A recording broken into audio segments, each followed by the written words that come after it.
Hello mga karelasyon. Ladies, kapag nasa isang relasyon ka, alam niyo ba na may mga bagay na ninanais ng partner mong lalaki na sana ay gawin mo sa kanya. Hindi naman ito yung mga bagay na napakahirap gawin. Karamihan naman dito ay mga simpleng mga gestures lang. Napakadaling gawin, lalo na kapag mahal mo ang iyong kapareha. So ngayon, ang pag-uusapan natin ay ang mga bagay na ninanais ng lalaki na gawin mo sa kanya kahit paminsan-minsan lang. So kung gusto mong malaman ang mga ito, panoorin mo ito.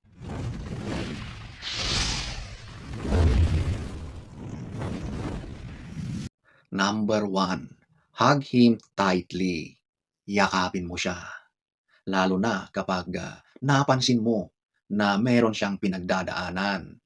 Alam niyo ang mga lalaki, kapag may problema yan, tahimik lang yan. Hindi yan basta-basta nag-o-open up or nagsasabi ng kanyang mga problema. Nature ng lalaki na sarilihin kung ano yung mga pinagdadaanan niya. So ikaw bilang kapareha, partner at nagmamahal, kapag napansin mo yung partner mo na tahimik, walang imik, nakaupo lang, lapitan mo siya at yakapin mo.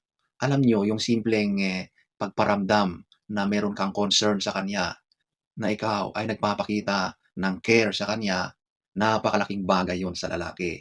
Kahit papaano maibsan ang kanyang stress. Kumbaga, ikaw na lang yung natitirang karamay niya sa buong mundo. Kaya yung yakap mo na yan, napakalaking bagay yon sa kanya. Kahit man lang sa sandaling iyon ay maibsan ang kanyang mga battles in life. Okay? Number two, eto yung kiss him o halikan mo siya. Bilang magkarelasyon, ang mga ito ay normal na ginagawa ng mag-partner or mag-asawa. Pero may mga times na kapag ang lalaki ulit ay may pinagdadaanan, ito yung mga simpleng gawain na kapag ginawa mo sa kanya, yon ang magbibigay ulit sa kanya ng panibagong lakas dahil sa isang halik. Kapag napansin mo ang partner mo na ayun, hindi na siya umiimik, tahimik lang, lapitan mo at halikan mo siya. Yun lang at ramdam niya na you want him, na mahal mo siya, na you care for him. Kahit yan ay napakasimpleng gesture sa mag-partner, pero para sa lalaki, napakalaking bagay na ito. Kaya ladies, itong paghalik, bagamat lagi niyong ginagawa, gawin mo, lalo na kapag nakikita mo ang partner mo na may pinagdadaanan. Okay? Number three, eto yung send him sweet messages. I-text mo siya or i-chat mo siya ng mga sweet, matatamis na mga mensahe. Alam niyo ang lalaki kapag pagod yan sa kanyang ginagawa maghapon at any random time ay nakatanggap siya ng mensahe sa kanyang minamahal at ganyan ang kanyang mababasa. Napakasarap sa pakiramdam. Kahit pagod na pagod yan, mapapawi lahat yan at ngiti ang kasunod noon, okay?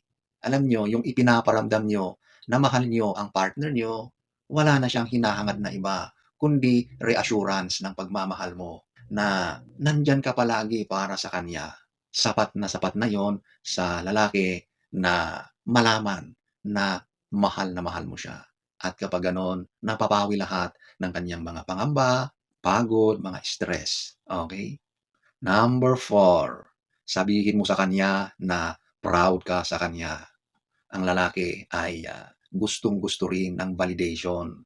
Gustong-gusto niya na ang kanyang taong malapit sa kanya, ang kanyang asawa, mga anak, magulang, kapatid, ay proud sa kanya. Tandaan niyo ang mga lalaki ay mga matataas ang ego niyan. Kaya kapag pinuri mo yung kanyang mga achievements, ang kanyang mga mabubuting ginagawa, napakalaking bagay yon para sa lalaki.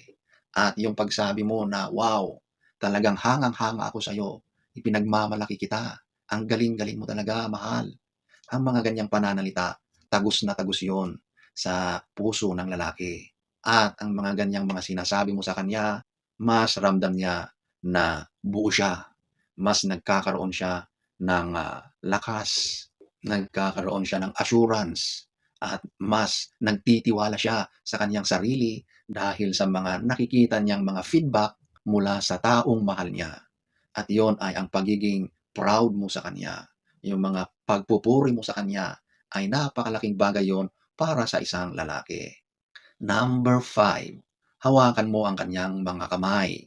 Alam niyo, ang touch ay napaka-powerful na gesture. Maraming signals ang naibibigay nito sa isang individual. At kung ginagawa mo yan sa iyong partner, ito ay isang gesture na nagpapahiwatig na nandyan ka, na you care for him, that you love him, that you feel safe with him. Okay? Lahat ng mga pakiramdam na maaayos at magaganda ay lumalabas or nararamdaman ng lalaki kapag ikaw mismo na kanyang kabiyak, partner ay humawak sa kanya. Hinawakan mo ang kamay, niyakap mo siya, o kaya yung simpleng pag-holding hands mo sa kanya, magkadikit ang mga palad, magkadikit ang mga kamay, ang katawan. Yan ay sobrang nagbibigay ng calmness, ng katahimikan, nagpaparamdam ng pagmamahal mula sa isang kabiyak. Okay? So kapag ganyan ang ginagawa mo sa partner mo, sobrang matutuwa yan. Kasi ang mga lalaki, napakasimpleng individual yan.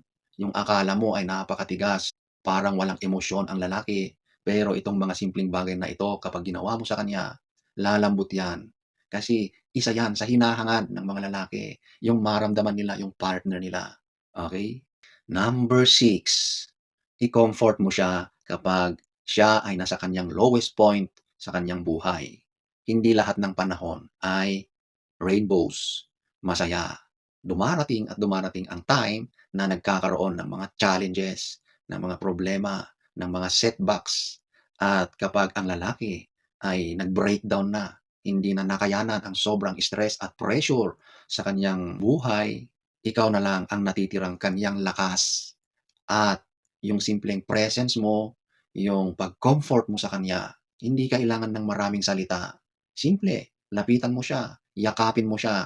Sapat na yon para makabawi, para magkaroon ulit ng drive, para lumaban. Dahil nandyan ka na nakikita niya na support system niya.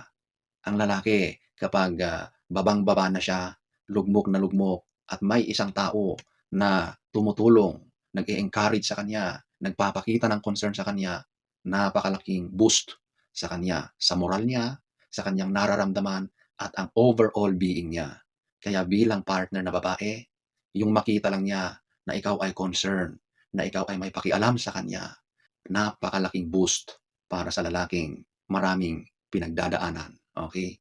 Yung simpleng nandyan ka lang para sa kanya, napakalaking tulong yun para sa partner mong may pinagdadaanan. Number 7, i-compliment mo siya. Ang mga lalaki, uhaw na uhaw yan sa mga ganyang mga papuri, mga compliments. Okay? Kapag nakita mo si partner na nagpagupit o isinuot ang kanyang bagong damit, purihin mo siya, pansinin mo naman siya.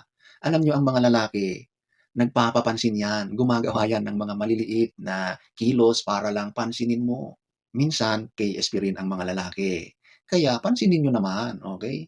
At kapag nakikita ng lalaki na ikaw mismo na kanyang kabiyak or partner ay napapansin mo siya at pinupuri mo pa siya, wow, ego boost yun sa lalaki. Gustong-gusto niya yan. Yan ang isa sa mga simpleng bagay para gumanda ang ngiti ng partner mong lalaki. Yung simpleng ganyang mga validation na nararamdaman niya, nakukuha niya sa kanyang partner, sapat na yon para mas maging masipag, para mas gaganahan pa sa kanyang mga ginagawa. Mas tumataas yung energy levels niya dahil sa mga simpleng mga compliment, mga papuri mo sa kanya. 2,000 years later. So, ayan po ang ilan lamang sa maraming mga ninanais ng lalaki na sana ay gawin mo sa kanya. So, kapag ang mga ito ay nagagawa mo sa partner mo, tiyak, masaya, nakangiti, mas magiging masaya ang relasyon ninyo, promise. So, sana ay nagustuhan nyo ang ating topic for today.